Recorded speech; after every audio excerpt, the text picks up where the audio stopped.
What's one aspect of life that can make even the braver among us uneasy? And that's the only constant in everybody's life. Change. Change is one of the most uncomfortable day-to-day forces we experience. But when handled well, it can position us for impact at new levels. Where we can start enjoying the comforts of a new routine. As we'll learn in this episode, change is a lot like happiness. It's not always fun to deviate from your baseline. But what matters most is how you respond to change. Not the change itself. Let's jump right into Spencer Johnson's book, Who Moved My Cheese?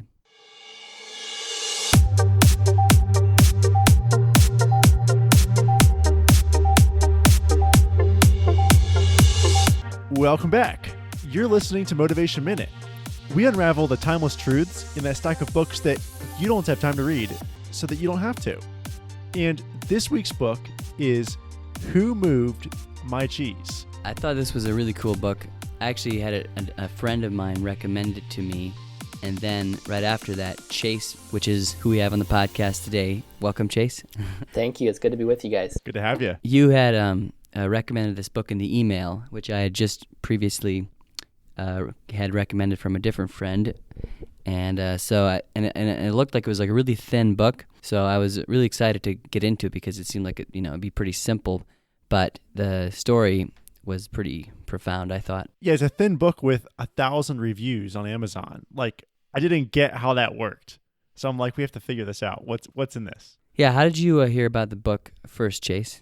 I actually heard about it on the Dave Ramsey website. I was browsing through, Really? looking at some of the books there that he recommended, and this was one of them. And it's kind of a short, quick classic that I think a lot of people recommend. Yeah. It's a parable too, which is kind of fun because I started laughing at myself as I was reading the book because step by step it kept unpeeling another layer of the onion of like how my thought process is, and makes you feel so silly for the way you think about change. Yeah, I could definitely relate to some of the things in the book as well. But before we get into the book too much, let's talk about some of the businesses that Chase has. Your family, which I met your family about a year ago, I actually filmed some music videos for your family.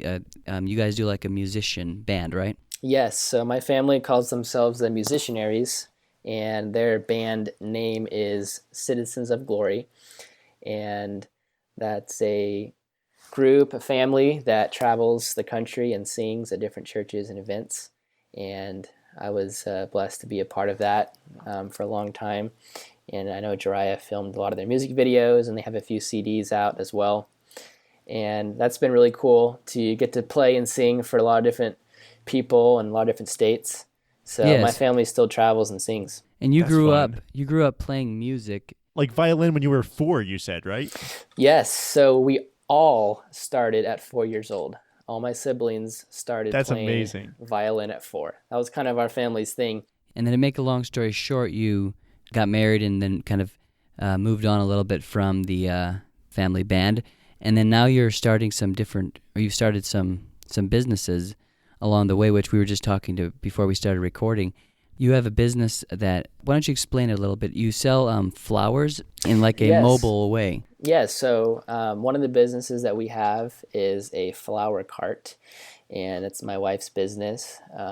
Obviously, I help her with, but we sell flowers from a little cart. So it's called the Flora flower cart, and she goes around and pops up at different coffee shops, events, farmers markets, and sells kind of a create your own bouquet experience. So you can build your That's own cool. bouquet, and she'll wrap it up for you.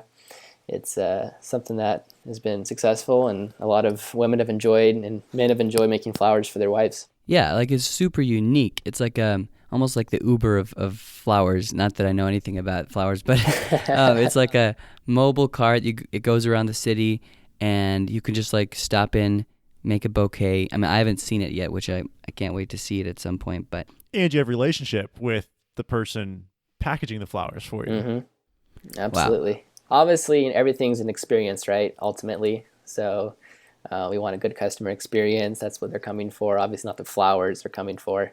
They can get those anywhere. from the pictures I've seen on Instagram, it's like a really high-end looking, like a high-end feel, high quality, just premium kind of experience. And then you also have like a payment processing business. But did you grow up in a family like your family? Was it like an entrepreneurial or business minded in some ways growing up? Absolutely. So my grandpa owned real estate, and he was an entrepreneur.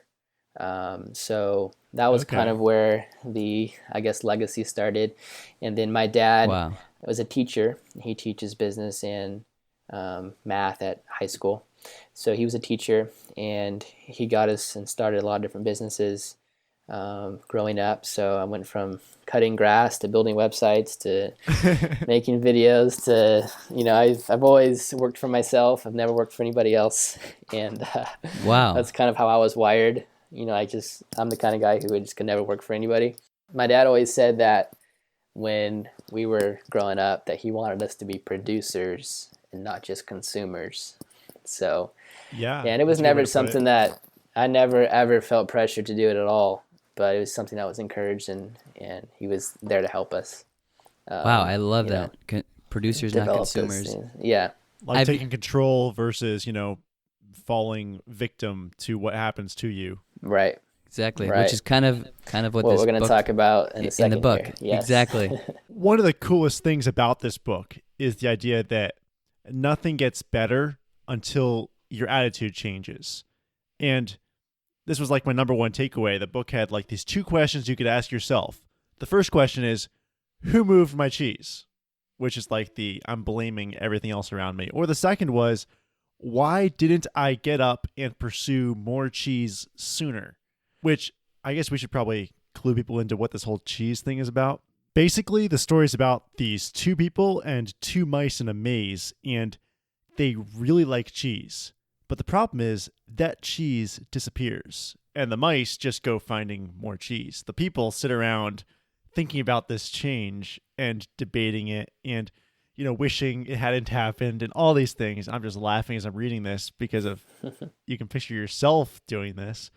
And one of the characters is named Ha, and he eventually comes to this realization that you just have to start moving. Like, you can't stay where you are because the cheese isn't coming back and the change isn't reversing. So he moves on, and that's the hardest part, getting over that initial hump, and then starts to discover through the process of finding new cheese how to adapt to change. What I kind of got from the book was obviously maze is kind of like our life or our business that we're kind of navigating through. And the cheese is basically, could be anything really, but in a business sense, whatever industry that we happen to be in, we're, constantly, going through cheese. And, every day as we go about our job, we're hoping for there to be cheese that day of income and customers that we're relying on. Change always happens. Nothing ever changes overnight. Nothing ever happens like one day you wake up and, man, I just woke up one day and my bookstore's failing. Well, right, there's Amazon's a way you got been out there. for a while. It's not, this is not an overnight thing you just woke up to. Maybe you just realized it, but nothing happens overnight. And that's the thing. There was this point the book made that I just wrote down right away. I loved it. It said, smell the cheese often so that you know when it's getting old. Mm-hmm. Absolutely. Because a lot of these things, like you're saying, they don't happen overnight. There's a lot of factors building up to it that maybe you wouldn't have directly correlated to that change, or maybe they do, but we ignore them because we're comfortable with normal. Mm-hmm. I was just going to ask you guys, is there, after reading this book, is there a change around you happening that you're like, I need to smell that cheese a little bit more than I am because something's changing and I don't realize it, but I need to start paying attention to the clues now? I think for me, I generally won't see the change until it's too late. And I talked about that in the book, how when you're talking about the cheese, how it's so important to monitor change because, change is always happening. You have to prepare for change, or just like expect change to be happening. Even when you're comfortable now, get ready for change in the future. It's like that Never Eat Alone book, how, you build your network before you need it. I read the book and I remember something I said on that episode was, that's what I want to do. I want to build my network now. But I haven't done this thing where you meet someone for lunch every week as much as I could have. I'm realizing that the more you can do that, the more you get ready for change. And this book made me realize I got to do it more often, even if I don't feel like it, because it's preparing you. Absolutely. Yeah. And I think it comes back to not being a victim of your circumstances and kind of more taking control of your industry, your company, and not just, leaving that to the wind, but to have a plan. One of the characters in the book, all of a sudden the cheese was gone and he was upset and mad. He was mad at his circumstances, mad that the cheese was gone. Blame at everyone he could. Yes, which is, it's your fault, buddy. It's you didn't recognize the cheese leaving. So wow. But it comes back to that you mentioned being a victim or being an overcomer or someone who takes full responsibility for everything in your life. And it's really hard. I think we naturally all want to blame our circumstances. People will be unfair to you, but if you don't take responsibility for it, then you'll never get past it, and you'll never get better. Another theme from this book is if you don't move, things won't improve. Mm-hmm. And I like that because we're so easily caught up in just staying put where we are because it's comfortable thinking about what it was like. Mm-hmm. But we somehow get lured into this. I don't know why it works that way. And humans, we hate change. We are very change adverse. And so even if things are bad and we're disgruntled, we don't like change. We don't like change, period.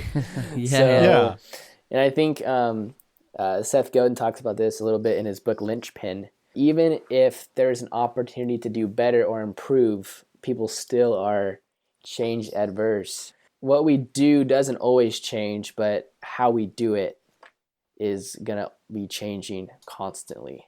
So how we do X, Y, and Z, how we do our banking is going to change because now I do it on my phone. I don't go to the branch anymore to deposit a check. I think you see some of the same things with like the Google search results, because Google changes their algorithms every all the so time. Often, and then everybody's scrambling again. We're back to square one.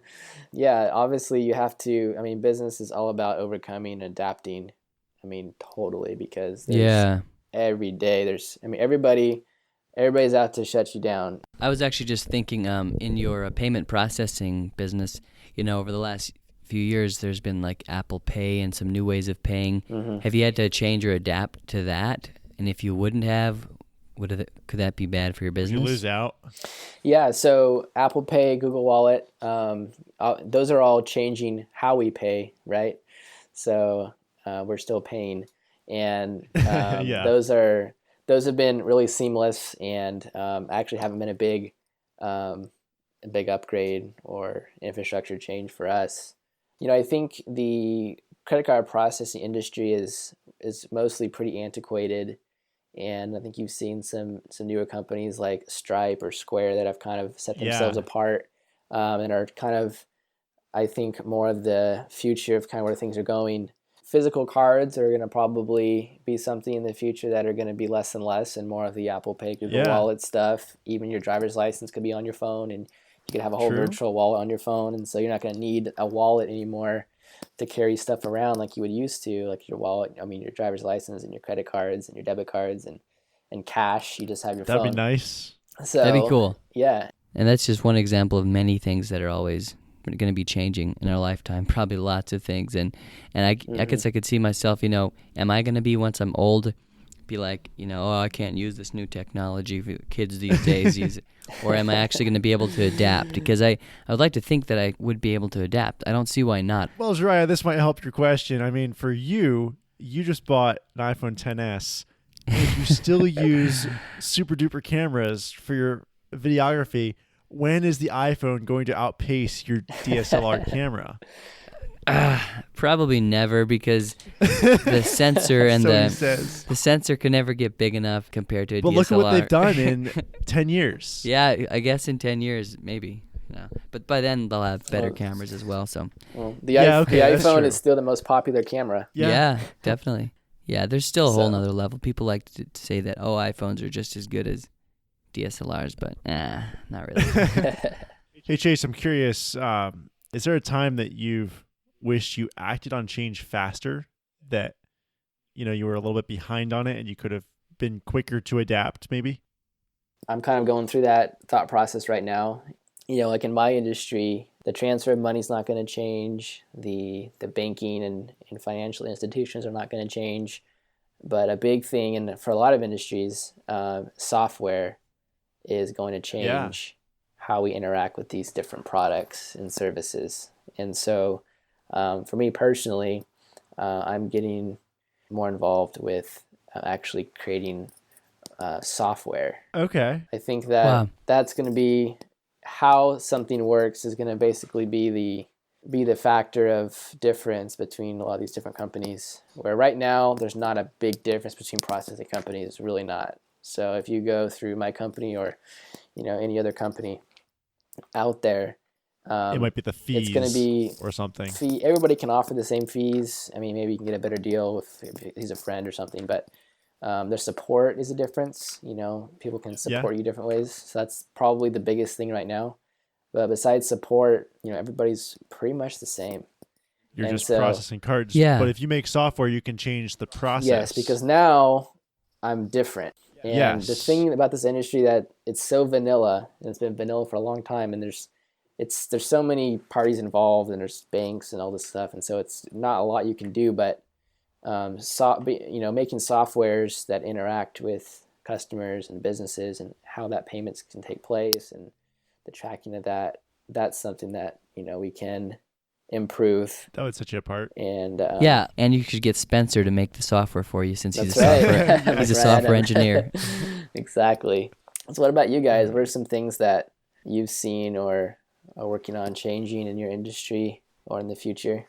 One thing that I have been doing recently, I mentioned in the last episode, is sending companies free samples. So free, and like for me, it's videos. So I'll send them a free video. I'll get their product. It's got to be an inexpensive product, but make a little video and send it to them for free. And it's like, well, what? That's a lot of work, all that work, and you give it to them for free.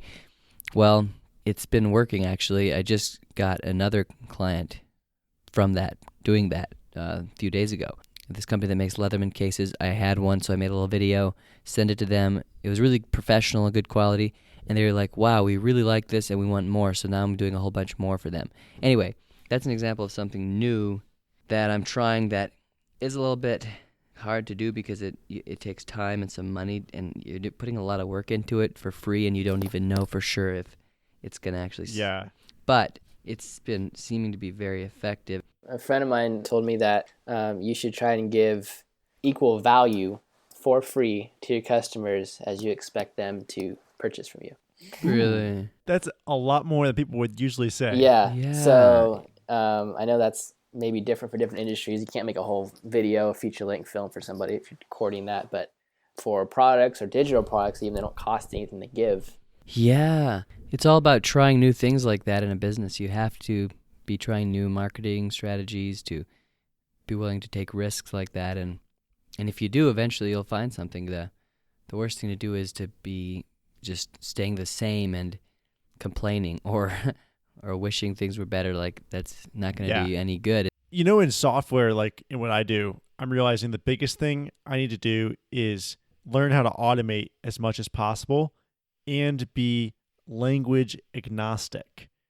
And what do I mean by that? Well, like tomorrow, there might be a new programming language that might just show up on the map that everyone uses all of a sudden. And if I'm stuck in DOS, no one's going to care about me. So the biggest thing I'm trying to learn now is simultaneously learn how to be a good programmer and not care about what language I'm in, and just do a variety of programming so that whatever is thrown at me, I adapt to, which is hard to do. It is. And we've talked about that in the career you're in. A lot of challenges, and there's a lot of things that you could point to management failures or the system. But it comes down to me learning the little things that make me the expert in those areas, and then applying that same learning drive to the next thing, rather than sitting back and saying, I understand C#, and then just staying there and being the expert in C# forever when no one's going to care in 20 years. Mm-hmm. Well, Who Moved My Cheese was an amusing read for sure. And we do a book like this every week here on Motivation Minute. So if you haven't already, we'd love it if you tapped the subscribe button.